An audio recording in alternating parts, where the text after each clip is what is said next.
알켄은 시스 트랜스의 상호작용이 자발적으로 일어나지는 않지만 이렇게 산과 같은 즉 센 산의 촉매로 사용했을 경우에는 변환을 일으키기도 해요. 이렇게 트랜스하고 시스가 서로 변환이 되면서 어느 위치에선가 평형을 이루겠죠. 그런데 그 평형이라는 게 50대 50의 비율이 아니라 트랜스 같은 경우에는 76%, 시스 같은 경우에는 24%로 트랜스가 확실히 우세하게 됩니다. 즉 시스가 조금 더 불안정하다라는 의미가 되겠죠. 시스가 이렇게 불안정한 이유는 이 메틸기에서 작용하고 있는 어떤 입체적인 장애 때문에 그래요. 그래서 아무래도 메틸기가 같은 방향으로 있다 보면 입체 스트레인, 입체 무리가 작용하기 때문에 덜 안정하다라고 볼 수가 있겠죠. 결과적으로 보면 시스 알켄 같은 경우에는 트랜스 알켄보다 입체적인 무리가 있기 때문에 덜 안정하다라고 볼 수가 있습니다. 자, 산촉매하에서도 반응을 보면 우리가 트랜스 형태가 조금 더 안정하다라는 얘기를 했어요. 즉 알켄을 센산으로 처리를 했을 경우에 시스 트랜스 평형 상태에서 아무래도 트랜스 쪽이 생성물이 조금 더 많은 상태에서 평형을 이루었습니다. 근데 그 방법 말고 수소 첨가 반응을 통해서도 우리가 안정성을 비교를 해볼 수가 있어요.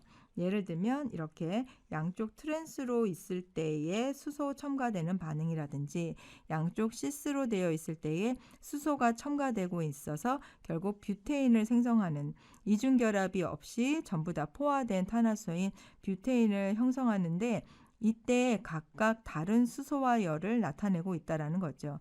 시스 형태와 트랜스 형태가 수소가 첨가됐을 때 수소와 열이 다르다라는 것은 바로 안정도가 다르다라는 의미를 가지고 있습니다. 일단 그 에너지 도표를 보고 우리가 확인을 해보면 생성되고 있는 생성물은 둘 다 뷰테인으로 동일하겠죠. 그런데 시스 같은 형태에는 얼마만큼의 에너지를 방출하냐면 120kJ에 해당되는 에너지를 방출을 해요. 트랜스 같은 경우에는 약 116kJ에 해당되는 에너지를 방출합니다. 자, 그 얘기는 무슨 뜻이냐면 생성물이 같은데 방출하는 에너지가 다르다라는 것은 각각 트랜스나 시스가 그 위치하고 있는 위치 에너지가 다르다라는 의미예요. 그래서 트랜스 형태 같은 경우에는 마이너스 116kJ의 에너지를 방출했고 시스는 마이너스 120kJ의 에너지를 방출했다는 것은 시스가 트랜스보다도 위치 에너지가 지금 높은 단계에 있다라는 얘기죠. 이렇게 높은 단계에 있다는 것은 그만큼 더 불안정하다. 트랜스가 오히려 더 안정하다라고 볼 수가 있습니다. 몇 가지 알켄의 수소와 열을 통해서 그 치환된 정도와 그다음에 안정된 정도를 한번 비교를 해봤을 때 뭐 에틸렌 같은 경우 알켄 이중결합을 하고 있는 경우 마이너스 137.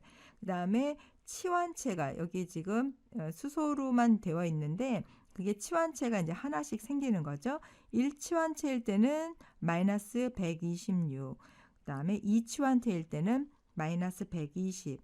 3치환체일 때는 마이너스 113. 4치환체일 때는 마이너스 111kJ에 해당되는 에너지를 방출하고 있어요. 자, 4치환체가 가장 안정하다는 걸 보여줄 수가 있겠죠. 그리고 단계적으로 3치환, 2치환, 1치환으로 갈수록 에너지가 더 높다는 것을 볼 수가 있습니다.